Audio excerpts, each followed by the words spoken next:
റളിയല്ലാഹു അൻഹു ഉൾക പെഞ്ഞായിട്ട് കേക്കട് എന്ത് നീന കളവ് ചൊല്ല് കിടാവ് എവിടുക പോയിട് മക്ക എവിടുക പോയിട് അല്ലാഹുവിന്റെ റസൂൽ തിന്നില്ലൗല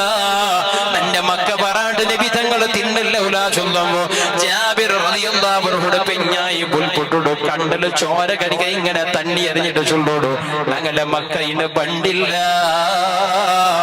ഹബീബായ തങ്ങള് കാത്തിട്ട് പ്രയോജനമില്ല രണ്ട് മക്കളെ മയ്യത്തിന് മാപ്പിളൊക്കെ കാട്ടിക്കൊടുക്കൂ ജാബിർ റളിയല്ലാഹു അൻഹുടെ മനസ്സ് പൊട്ടിപ്പോയത് പെണ്ണുങ്ങള് സ്വന്തം പാപ്പയല്ലേ രണ്ട് മക്കളെ മയ്യത്ത് കണ്ട് എത്തരമാ സഹോദരന്മാർ എത്തരമാ ഉമ്മമാര് പാപ്പമാര് അങ്ങനെ സമുദായത്തിൽപ്പെട്ട സഹോദരന്മാര് ബൈക്കിൽ പോയിട്ട് അപകടത്തിൽപ്പെട്ട് മരിച്ചിട്ട് മയ്യത്തായി പോസ്റ്റ്മോർട്ടമായി പറമ്പത്തു ഉമ്മ അവിടെ നൊമ്പല കാണുകാവില്ല